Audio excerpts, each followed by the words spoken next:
asalaamaaleykum téléspectateur Pro by AC ñoo ngi leen nuyu baax kenn ku si nekk surtout ak sa sant comme ni ñu ko baaxoo def semaine bu nekk seen émission l'expert en couple ngeen na seen xarit grand père tey nag ñu ànd beneen numéro beneen thème ñu war ko seetaan waxtaan ci donc bu ñu seetaanee numéro ba waxtaan ba pare yéen téléspectateurs yi ku ci am sa point de vue à vos claviers ngeen defal ñu commentaire ñu xam seen gis-gis ci affaire bi kon ñu def lu seetaan seen benn numéro après ñëw doog waxtaan.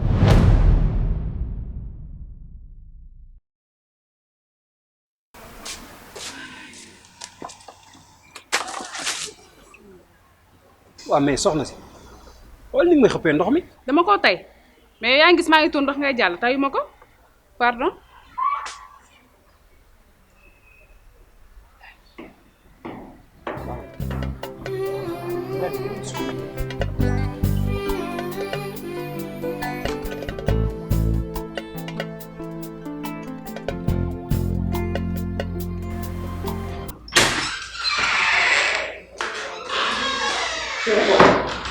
chéri yow. nu mu demee.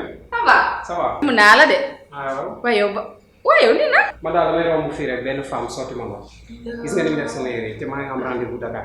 dangay xool loolu ni ñu baadoo la. dafa mel ni dama la fekk ngay waaye. moo dafa grave. yow summil lii man summil ma paase ko lii fu ma fëggee suuf si ba mu set rek paase ko rek léegi incha allah nga dem sa rendez-vous. damay bañ a dellu kër ga di tardé sama rendez-vous. loolu dafa gudd. fii moo ma gën a jege. loolu dafa gudd.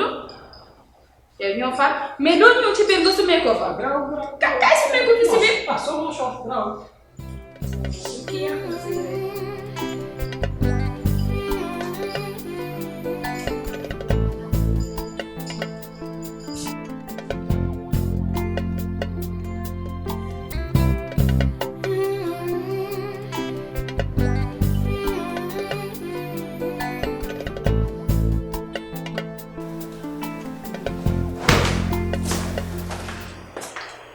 wow na. chéri yow xamoo sax li nga def. ñoo ko bokk. merci waay.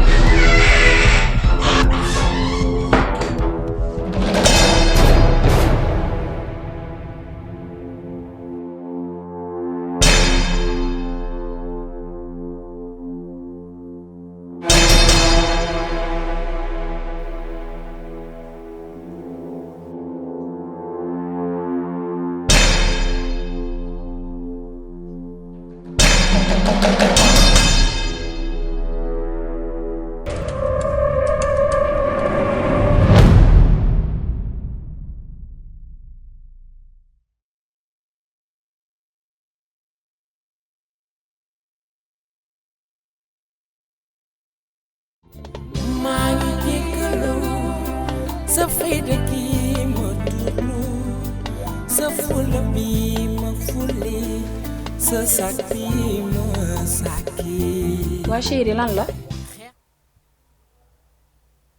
moom bébé fan yëpp su ma la jubee nga daw su may wax ak yow doo ma faale bu guddi jotee nga wàcc ci suuf lal sa mat laa li fi xewoon keroog nee naa la loolu du dara man sekkuma ak moom dara wala li ma la expliqué dalaa doyul.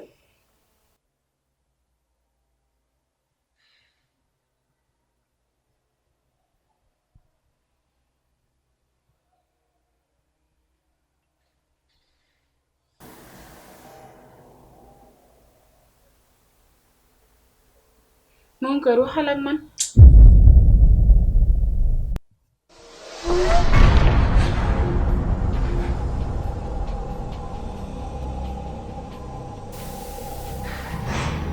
nit day suturaal boppam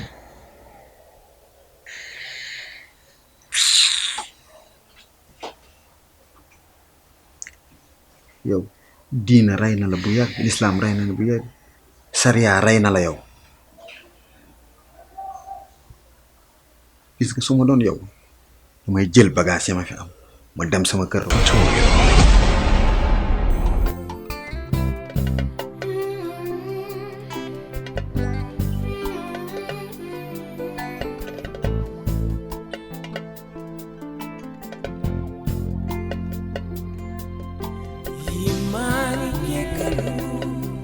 sa rongoñ yi tuuru sa xol bi buubu sa àdduna bi direeku danga bëggoon te sincère ab doof bu gàddu lance-pierre.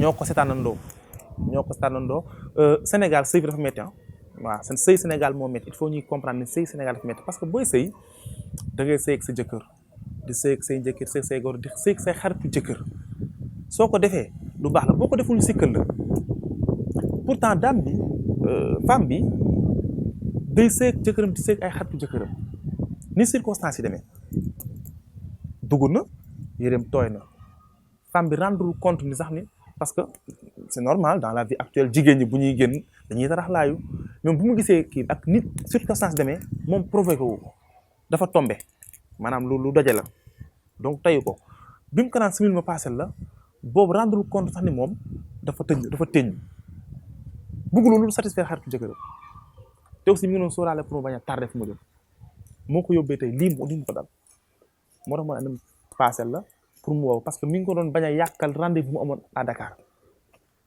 donc beneen mooy ñun góor ñi parfois aussi il faut duñ la may lépp nga jël lépp bien vrai que suñu jabar copain suñu jabar lañu mais duñu may lépp jël lépp il faut à ce que parfois bu ñuy def dara dañ koy xool aussi jëkkër ji réaction ku ne xam ne ni jabar dafa laaj dëkkal ak dëkkoo dafa am si diggante jëkkër ak jabar ñaare benn bu ci manque sëy amatu fa donc bi mu ñëwee ba gis affaire rek waroon na bañ a ñaaw njort ndax jullit sax moom moomu ñaaw njort laaj na parfois jullit ngay rafet njort maanaam nga xool et puis ki nga dëkkal doxaat nga ko ñaata at tax ko combien d'années ngeen def de mariage de ménage soo amatu ci moom confiance non dootu am ci keneen confiance parfois borom kër gi aussi il faut ñu koy blâmer góor ñi nañuy def attention balaa ñu jël yenn décision yi ñu xoolaat seen xel réfléchir et puis wóolu ki ñu nekkal Olof Njaay dafa ne jigéen soppate bu wóolu man ni du dëgg jigéen soppate bu wóolu wax jooju amul ki bàyyi ndeyam ak baayam ñëw dëkkal la kooku amoo fayam